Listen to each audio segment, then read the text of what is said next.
Good morning, students.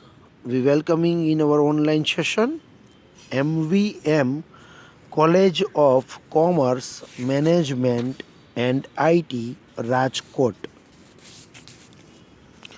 Saurashtra University.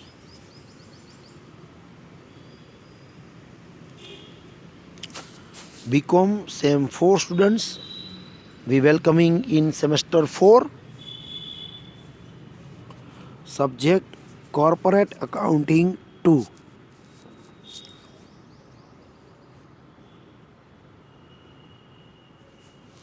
Lecture number 1.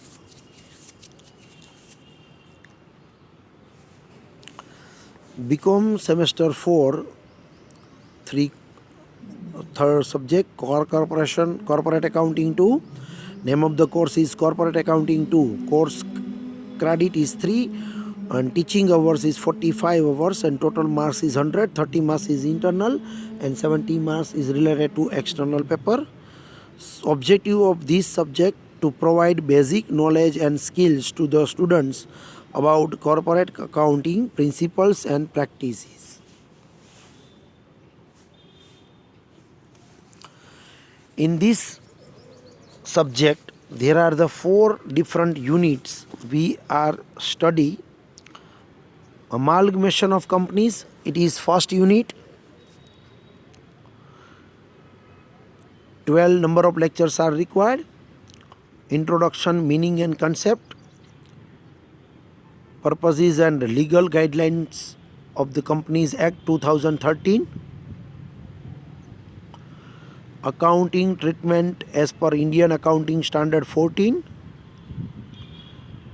Journal, ledger, entries and vertical balance sheet after the amalgamation.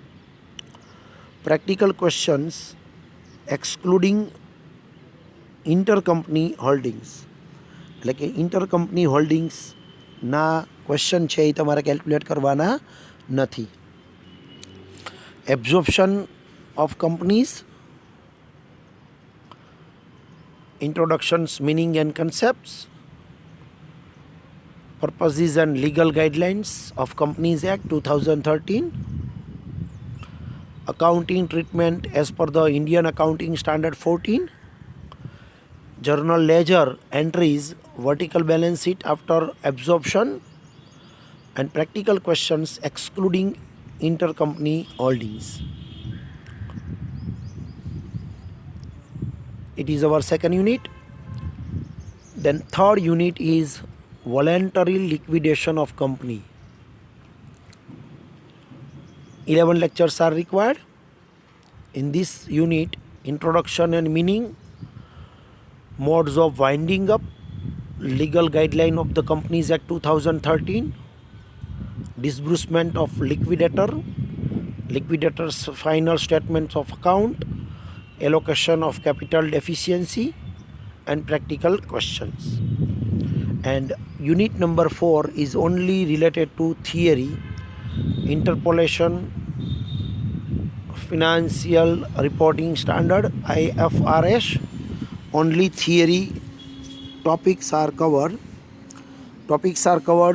Introduction and meaning, concepts and key features of IFRS, needs of IFRS, principal objective of IFRS, adoption processes of IFRS, and Indian GAAP versus IFRS. Total lectures are required 45 with practical also.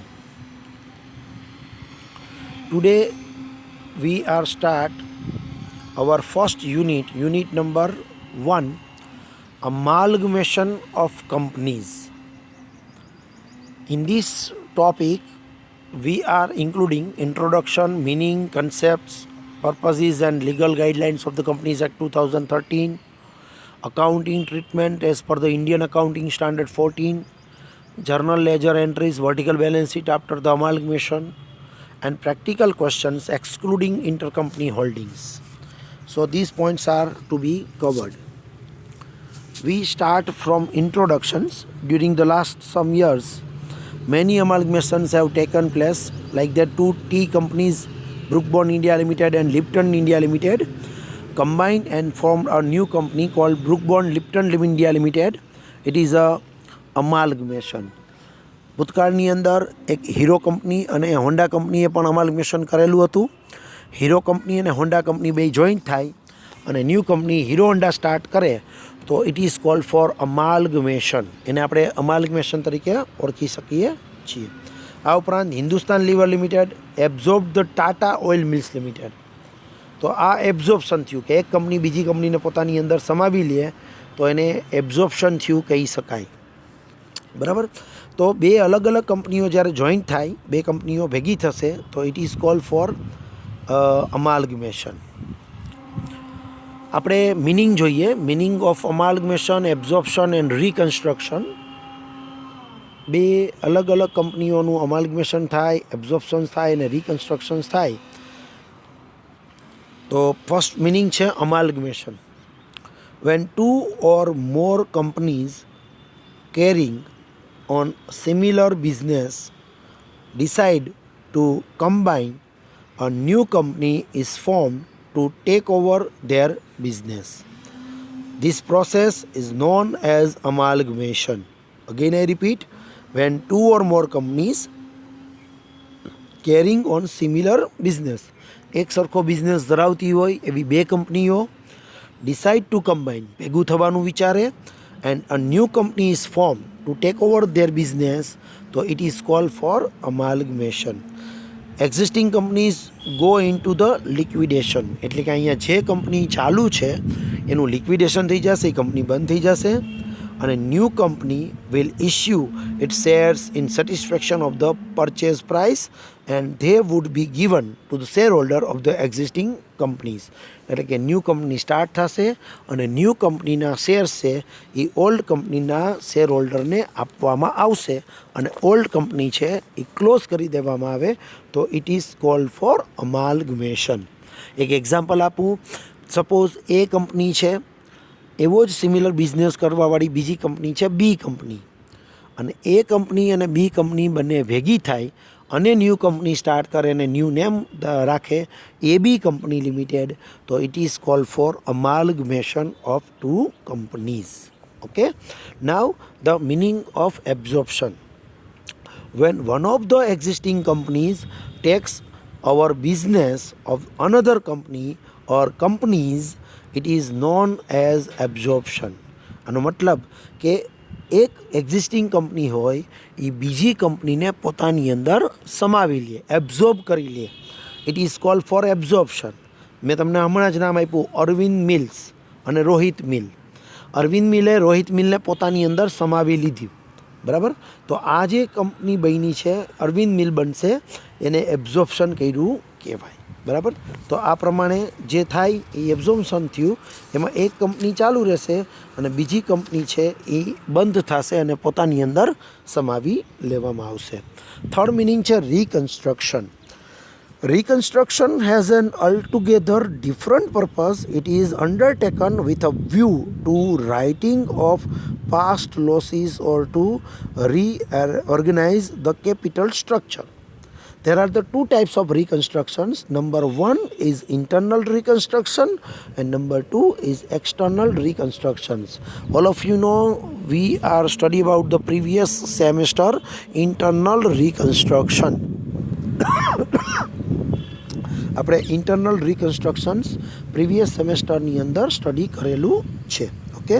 તો internal રિકન્સ્ટ્રક્શનમાં શું હોય તો કે company continues to carry on business in the same name but it reduces its capital and form the balance available in writing of the accumulated past losses. આપણે પાસ્ટના લોસીસને શું કરતા હતા? Right of કરતા હતા. બરાબર. જ્યારે એક્સટર્નલ રિકન્સ્ટ્રક્શનની અંદર a new company is form to take over the business of existing company, એટલે કે એક ન્યૂ કંપની ઓલ્ડ કંપનીના બિઝનેસને ટેક ઓવર કરી લેશે.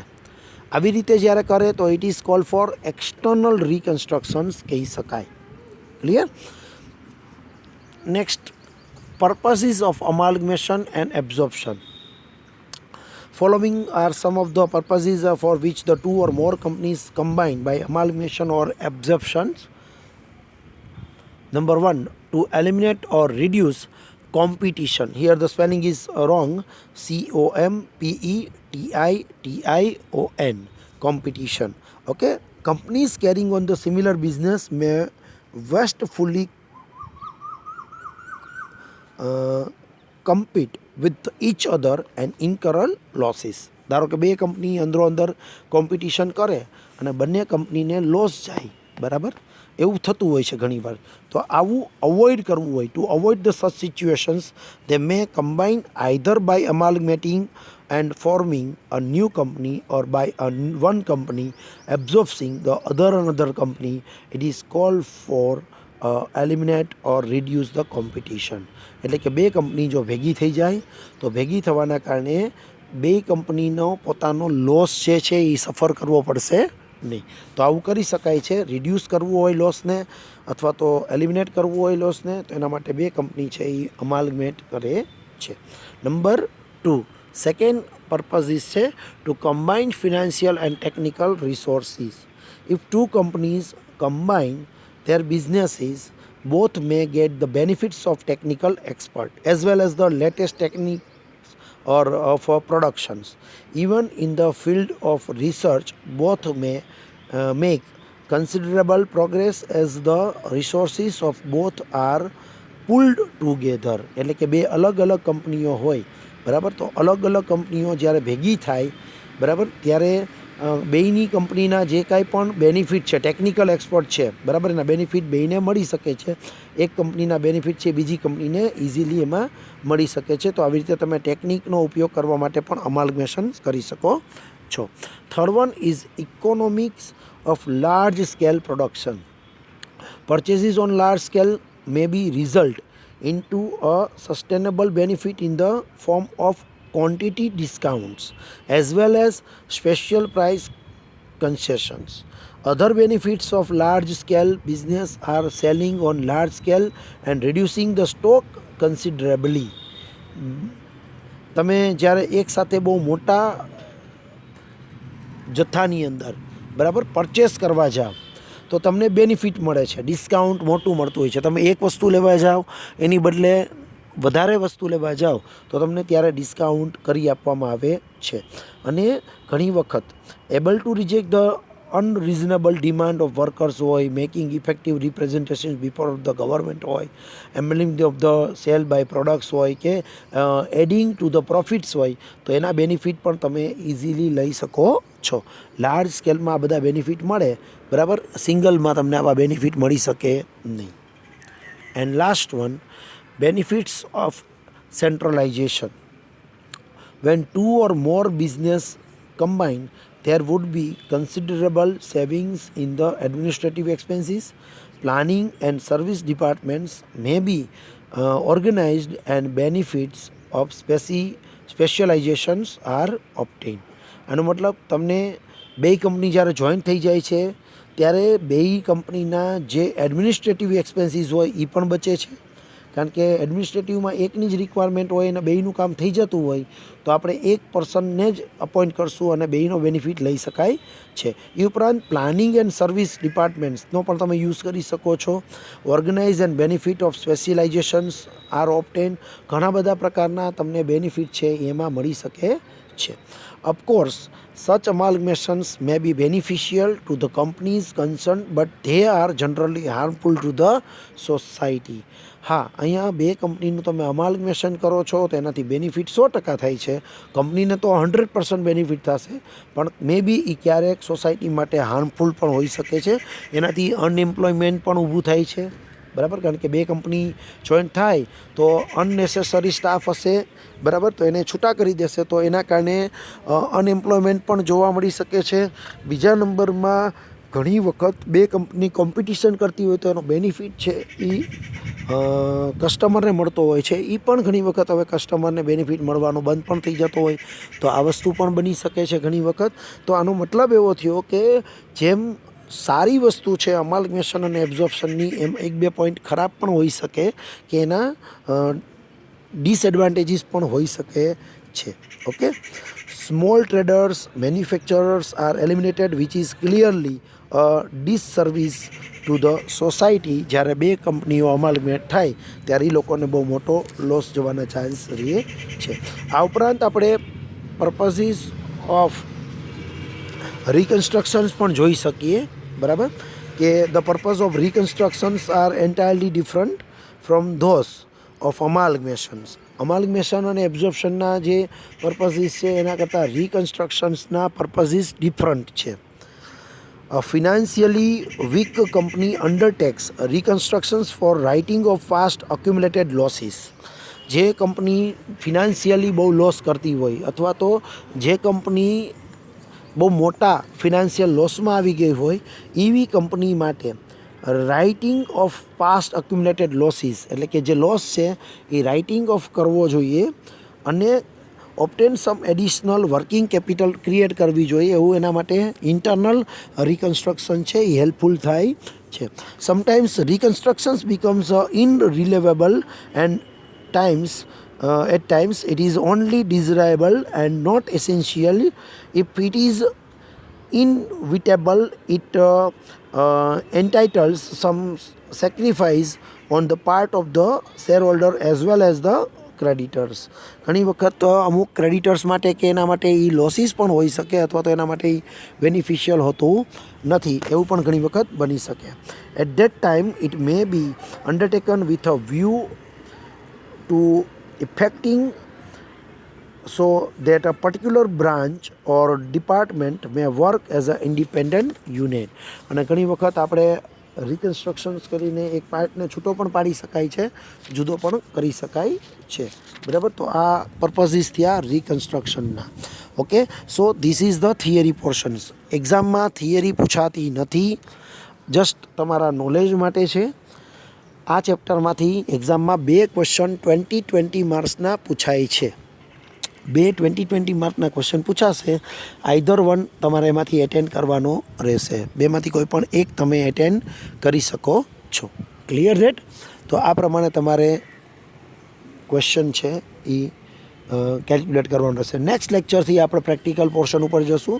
તમારે વર્કિંગ નોટ કેમ બનાવવાની છે એના પર ફોકસ કરશું અને પછી આપણે મોટા ક્વેશ્ચન પ્રેક્ટિકલ સ્ટાર્ટ કરશું. ત્યાં સુધીમાં આઈ થિંક તમને બુક પણ કોલેજમાંથી મળી જાય એવી આશા રાખું છું કે જેથી કરીને તમને ઇઝીલી સમ તમે કેલ્ક્યુલેટ કરી શકો અને સમજી શકો છો. ઓકે, તો અત્યારે આપણે ધીમે ધીમે શરૂઆત કરીએ છીએ જેથી કરીને હજી તમારી પાસે બુક નથી આવી તો તમને થોડોક પ્રોબ્લેમ થશે વિધાઉટ બુક, એટલે ત્યાં સુધીમાં તમને બુક પણ મળી જાય. Okay, thank you very much.